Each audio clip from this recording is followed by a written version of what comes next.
The air on Slanting Moon Mountain was thin and sharp, smelling of pine and damp earth. It was a scent of solitude, a fragrance of peace rudely shattered by the crunch of expensive boots on the gravel path. A procession of figures in fine silks and embroidered leathers picked their way toward Li Chong's humble wooden cottage, their faces masks of undisguised contempt. At their head walked a people who seemed to command the very light around them.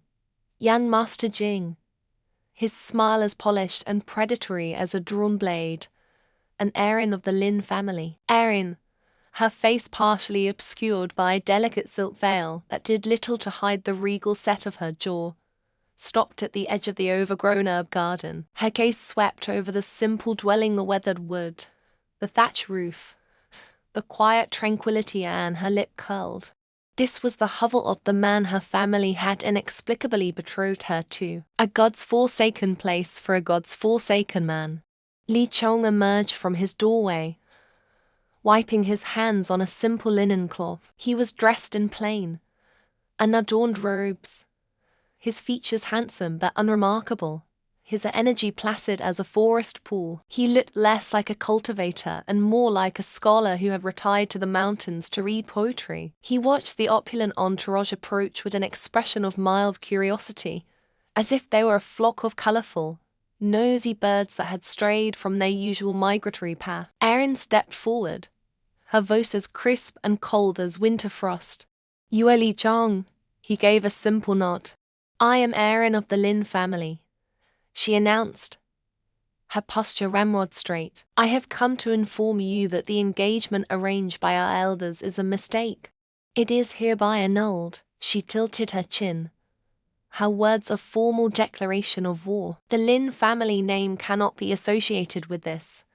She gestured vaguely at his entire existence. "How a country bumpkin living in squalor could ever be considered worthy of my hand is a mystery I have no intention of solving."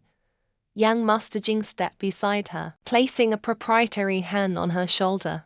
He smirked at Li Chong, a look of triumphant pity in his eyes.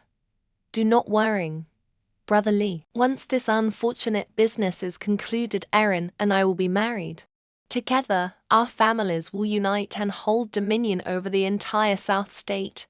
You understand, of course. This is about legacy, not sentiment." The Lin family members behind them murmured in agreement, their glares a palpable force of pressure. They expected him to beg, to protest, to grovel. They had prepared a dozen scathing retorts for any argument he might raise. Li Chong's response was not one they had prepared for. He simply smiled, a faint, untroubled expression that didn't quite reach his eyes. "Fine by me," he said, his tone casual. He turned his gaze to the distant peaks, a profound weariness in his sigh. "Duties are nothing but trouble anyway. A distraction." He looked back at them, his eyes seeming to see through their silks and jewels to the nosy, grasping ambition beneath. "Nothing must be allowed to hinder my path to immortality." Silence. The mountain breeze rustled the leaves, the only sound in the suddenly frozen tableau. Erin's pale cheeks flushed a violent, blotchy red. Her gloved hands clenched into fists at her sides. He hadn't just agreed, he had dismissed her, the jewel of the Lin family, as a common nuisance, as trouble. The insult was so profound, so utterly dismissive, it left her breathless with a fury that burned hotter than any cultivation backlash. The entourage bristled, their collective shock curdling into outrage, insolence. An elder from the Lin clan finally sputtered, his finger trembling as he pointed at Li Chong. "You dare speak to the future matriarch in such a manner?" It was then that the elder's gaze fell upon something inside the cottage, visible through the open door. His eyes widened in horrified disbelief. What is that?" he stammered, pushing his way past Erin. He stormed into the small, sparsely furnished room, the others flooding in behind him. On the main wall, where a family shrine or ancestral tablet should be, hung a single, large painting. It was a masterpiece of breathtaking skill, depicting a woman of ethereal beauty, a form rendered with lifelike precision. It was also, unmistakably, a new portrait of the Lin family's most revered figure, the first ancestor, or woman who had ascended 200 years ago. Sacrilege, the elder roared, his face purple with rage. You covet the beauty of our great ancestor. You dare to defile her sacred image in this hovel. Who are you to possess such a thing? What are your intentions? Li Chong ambled inside, looking at the painting as if noticing it for the first time. He cocked his head. She's just an old hag. Had a terrible temper, too. The statement landed like a physical blow. The Lin family gasped as one. To call their sainted, semi-divine founder an old hag was a blasphemy beyond comprehension. You dare. Erin's voice was a choked whisper. Ignoring their apoplectic rage, Li Chong surveyed the portrait with a critical eye. Still, it's not proper for her to be hanging there like that. It's indecent, with an almost bald fleck of his wrist. A soft, ethereal light bloomed in his palm.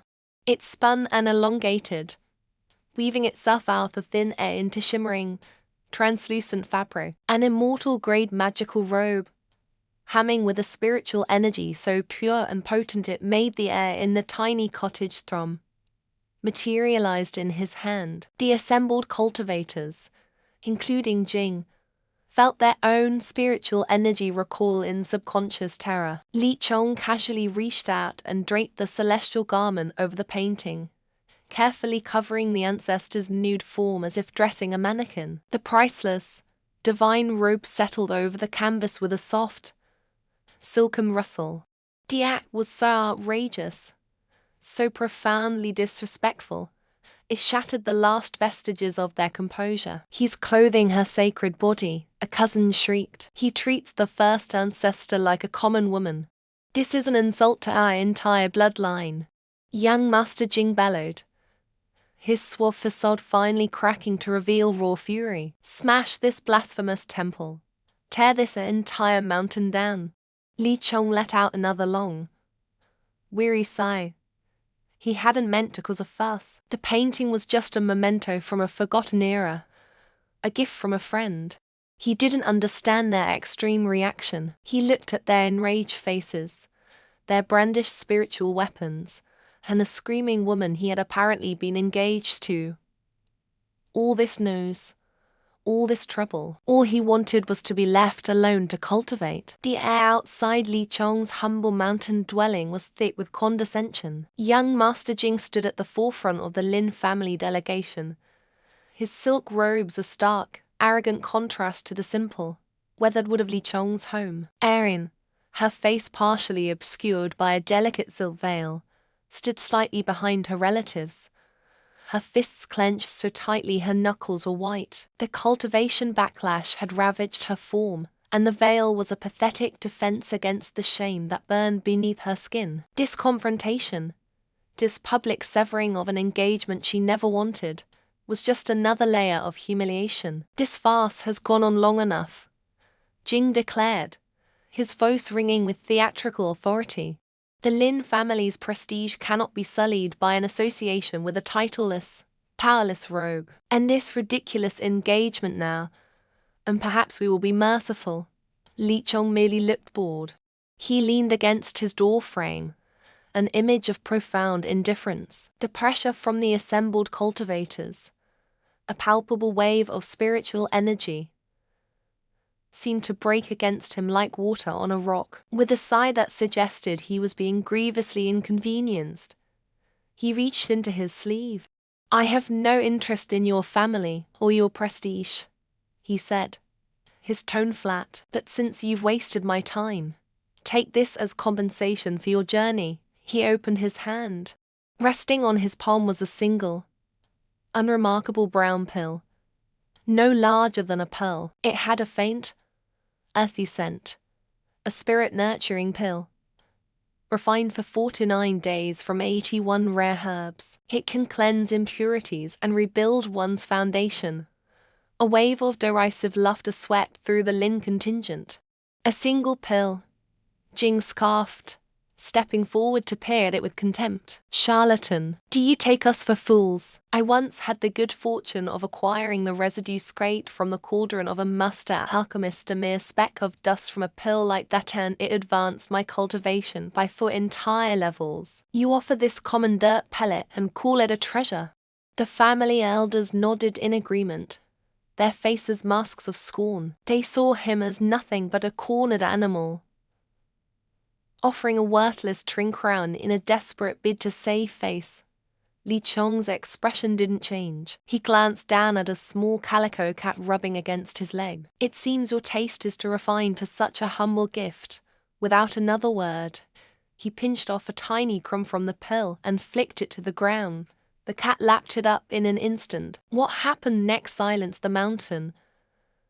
A blinding, golden light erupted from the small animal, forcing everyone to shield their eyes. The cat's form stretched and contorted within the radiance, its spiritual energy skyrocketing with an audible roar.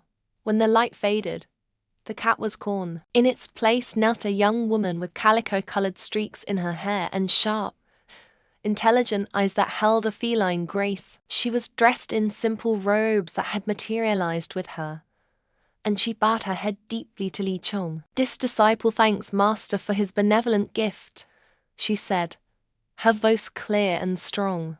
Her aura pulsed with a power that made several of the Lin elders take an involuntary step back. It was a level of cultivation far beyond their own. Gasps rippled through the stunned crowd. Jing's mouth hung open, his arrogant smirk frozen into a rictus of disbelief. They had just witnessed a common beast transform into a powerful human cultivator in seconds, all from a mere crumb of the pill they had just mocked. The full, intact pill still rested on Li Chong's palm, now looking less like a dirt pellet and more like a divine treasure that could write destines. The cat girl rose to her feet and fixed the intruders with a cold, predatory glare. "My master's cultivation is not to be disturbed by the likes of you," she snapped, her new voice laced with protective fury. "A single word of his guidance is worth a century of your pathetic training. 5 minutes in his presence can grant a cultivator 300 years of life. Leave now." The threat, coming from a being of such newfound power, was chilling. But the Lin family's pride was a stubborn thing. One of the elders, his face pale with shock but still rigid with indignation, pushed forward. This is sorcery. We are not here for your tricks. We are here for our ancestor." The agreement was for a marriage to the Lin ancestor Erin. "Return her to us." Li Chong's patience finally evaporated. A flicker of genuine annoyance crossed his features.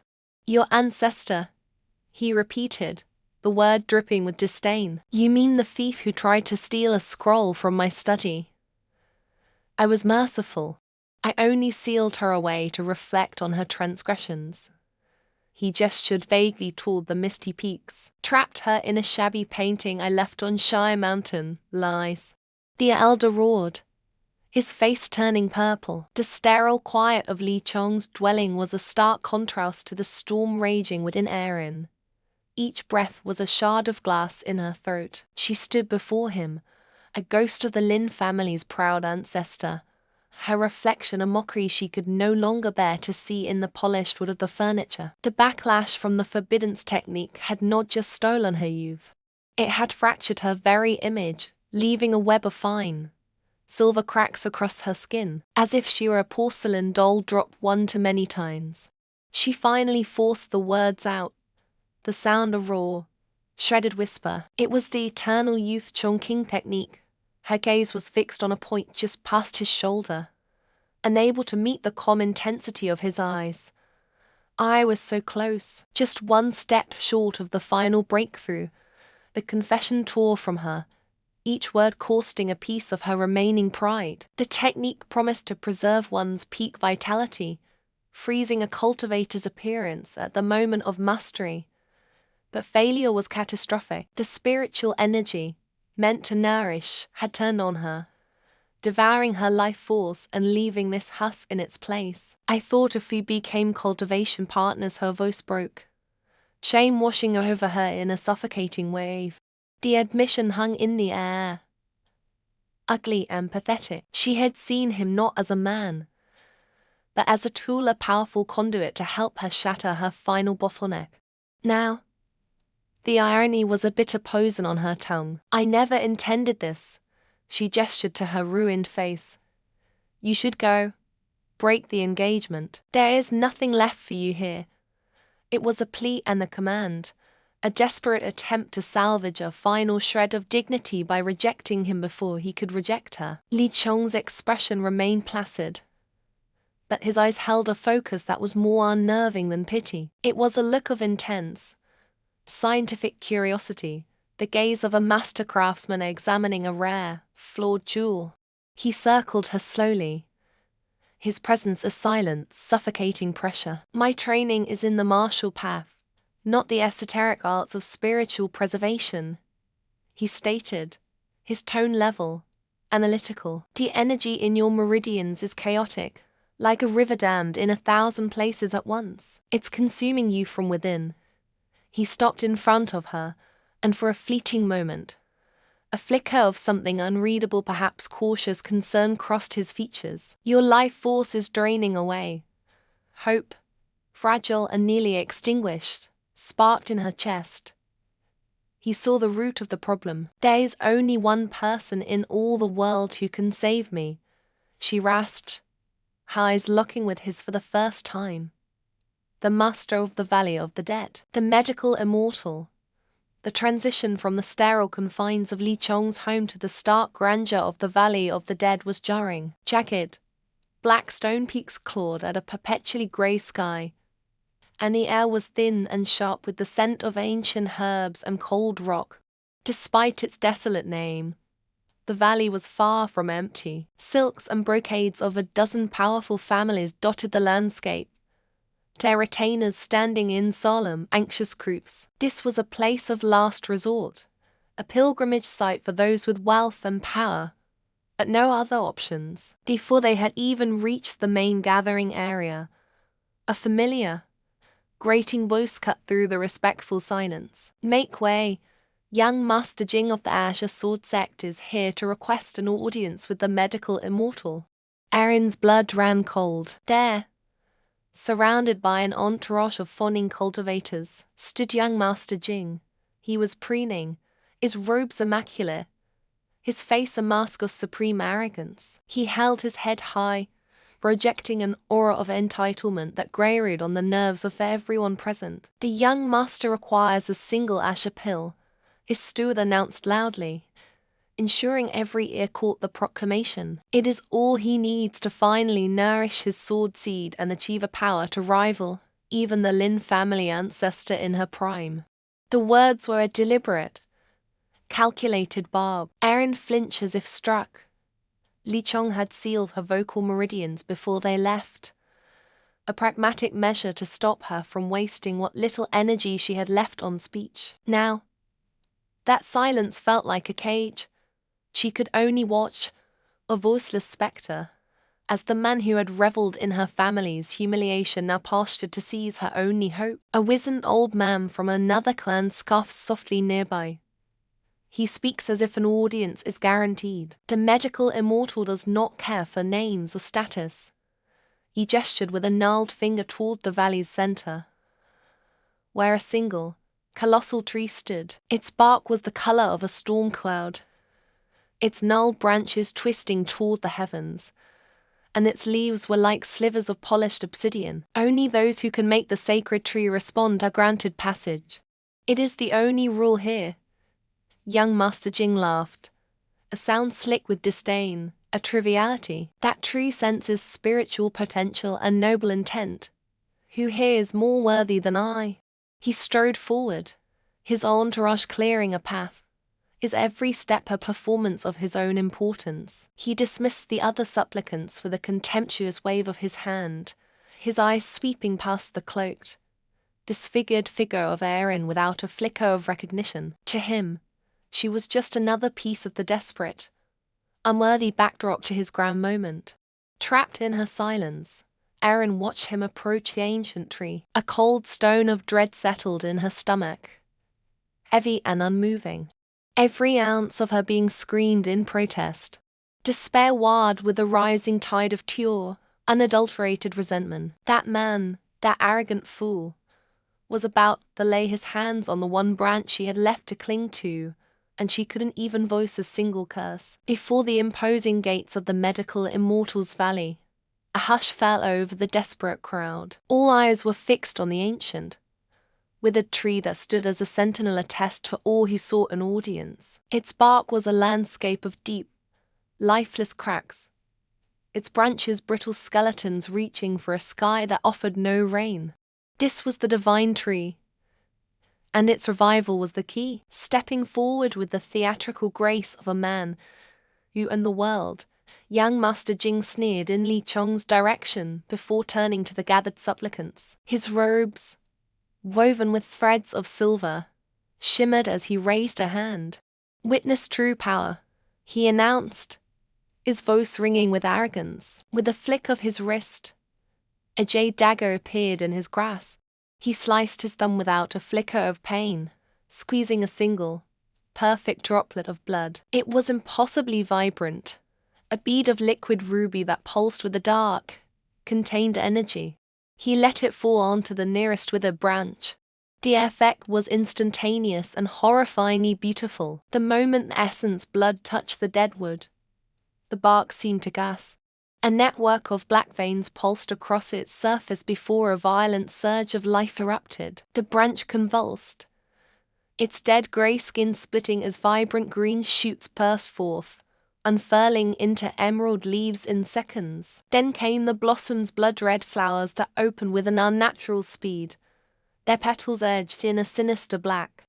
It was life, but a twisted, demonic mockery of it. A wave of awe and fear rippled through the crowd. "Such terrifying demonic art," one nun whispered, his eyes wide. "The Jing family's bloodline is truly blessed by the shadows. The medical immortal will have to see him now," another declared, nodding fervently. Who else could command life like that? Erin's relatives, who had been standing beside her with simmering disdain for Li Chong, now rushed forward, their faces alight with sycophantic glee. "Young Master Jing, your power is magnificent," her uncle gushed, bowing slightly. He shot a venomous glare back at Li Chong. "Did you see that? That is what a true cultivator can do. Not stand around like a useless statue." Her cousin chimed in, her voice dripping with scorn. "Li Chong, you should just leave. Stop making a fool of yourself and shaming our family. You are nothing compared to young Master Jing." Each word was a fresh wound in Erin's heart. Hope, a fragile flicker she had clung to, was extinguished by the spectacle of those menacing red blossoms. Her own life force was fading, the cultivation backlash twisting her features and draining her spirit. Jing's power was undeniable, but it felt tainted, a dark pact she would be forced to make. Despair settled over her like a shroud. He was the only one powerful enough. This was her only chance, and the cost would be her freedom. All that effort just to make a single branch bloom. The voice was calm, almost bored. Li Chong stepped forward, a hand casually tucked in his pocket. He glanced at Jing's handiwork with the mild interest of someone observing a child's clumsy painting. "Amateur," he sighed.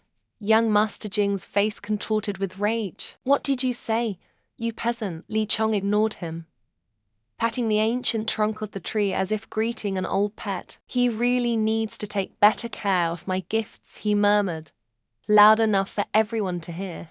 "This divine tree is just a potted plant I gave to an old mansion years ago. It seems to be thirsty." The crowd stared, baffled. Was this man insane? A potted plant? A gift? The arrogance was unbelievable. Before anyone could voice their outrage, Li Chong produced an object that elicited a wave of sputtering laughter.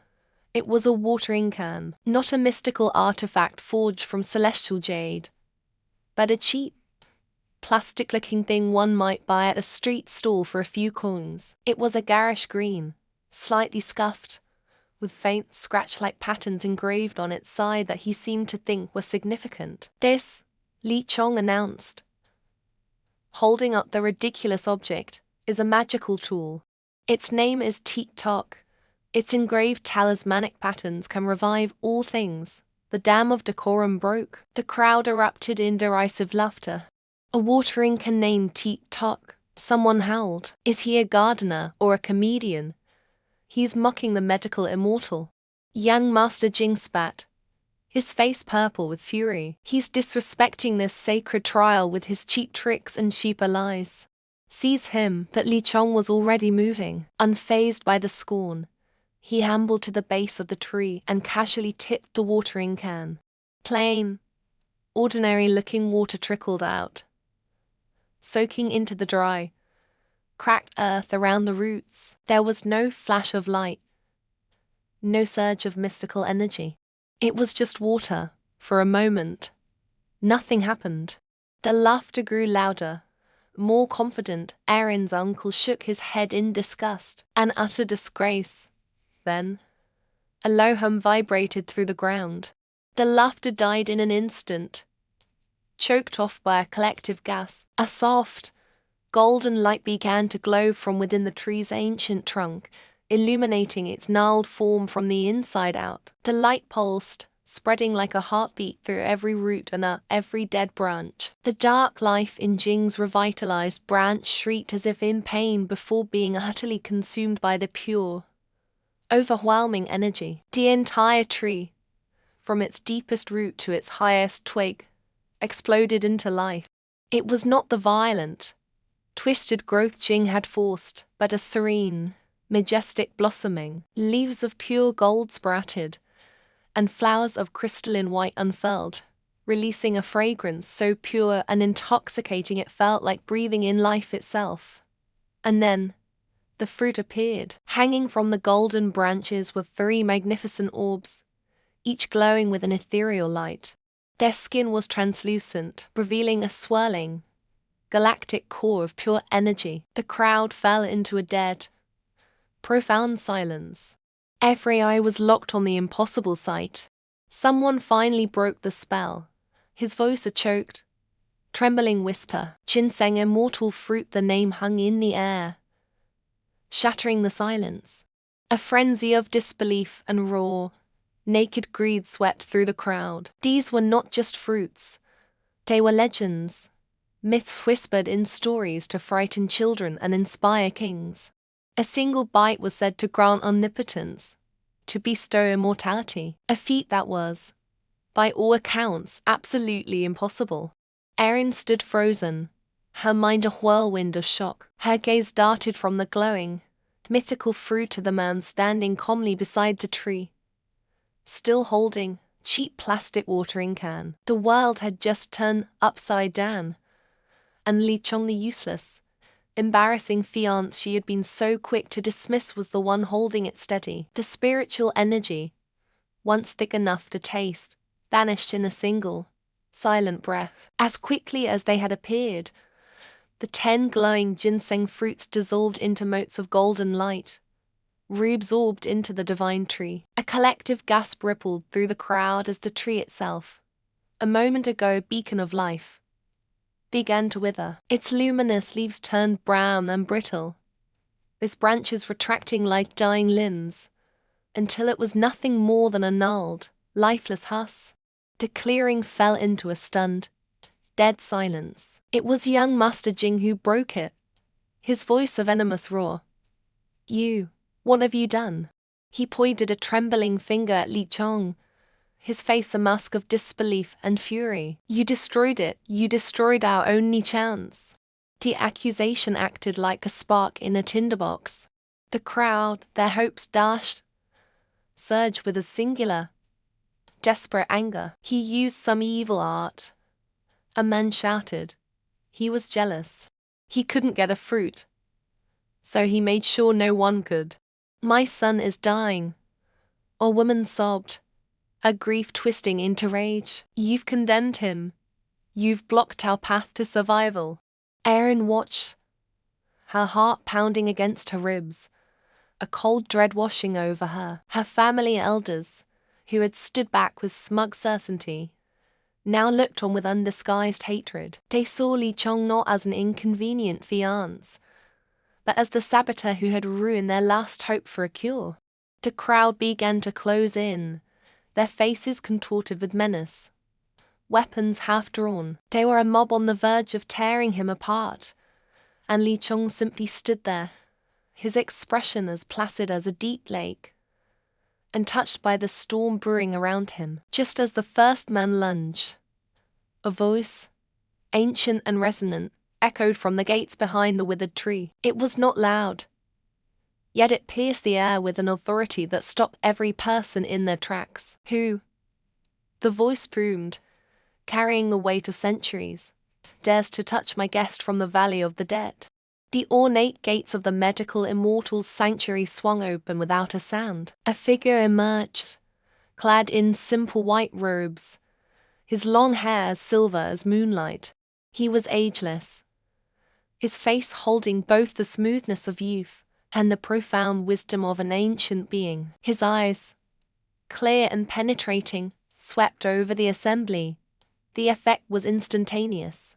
The murderous rage evaporated, replaced by sheer, unadulterated awe and terror. In a single, rustling movement, the entire crowd, including young Master Jing and the proud Lin elders, fell to their knees, bowing their heads so low their foreheads touched the dirt. Medical immortal, they chorused, their voices trembling with reverence. Only one person remained standing, Li Chong. He met the medical immortal's gaze without a flicker of deference, his posture relaxed, his hands clasped behind his back. The crowd, peeking up from their prostrated positions, gasped in horror. How could this nobody show such disrespect? Did he have a death wish?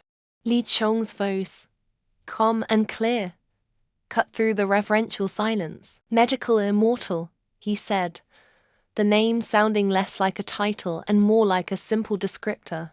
If anyone here should kneel, it is you to me. The world seemed to stop. A collective intake of breath was the only sound. Erin felt the blood drain from her face, her hand instinctively flying to cover the scarred side of her cheek. He was mad, utterly, suicidally mad. To speak to a legendary figure like the medical immortal with such breathtaking arrogance was to invite an annihilation so complete that not even dust would remain. "Kneel, you fool," young Master Jing hissed from the ground, his face pale with terror. He wasn't worried for Li Chong. He was worried about being caught in the divine wrath that was sure to follow. "Apologize. Beg for your life." The pleas rippled through the crowd. "Please, sir.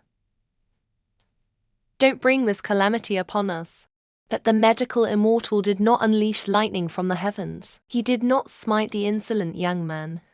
Instead, a slow, knowing smile spread across his ancient face. His gaze, far from being angered, was filled with a complex mixture of recognition, amusement, and a profound, bone-deep respect that stunned everyone present. It was the look one gives not to an inferior, but to a long-lost, and perhaps even superior, contemporary. In that single, silent exchange, everything clicked into place for Erin. His unnerving calm in the face of her family's scorn, his casual dismissal of wealth and status, his cryptic warning about the ginseng fruits being too much for the tree to bear. He hadn't been arrogant. He had been stating facts from a vantage point she couldn't possibly comprehend. The man she had pitied, the man her family had tried to discard like trash, was not a commoner from a broken lineage. He was something else entirely, a power hidden in plain sight, an existence beyond the understanding of nobles and masters. A tremor of hope, fragile but fierce, shot through her. The disfiguring backlash that had crippled her cultivation and her spirit suddenly seemed less like a life sentence and more like a challenge that might, just might, have a solution. Her gaze fixed on Li Chong, seeing him for the first time not as an unwanted fiancé, but as a mystery she was desperate to unravel, a mystery that might hold the key to her salvation.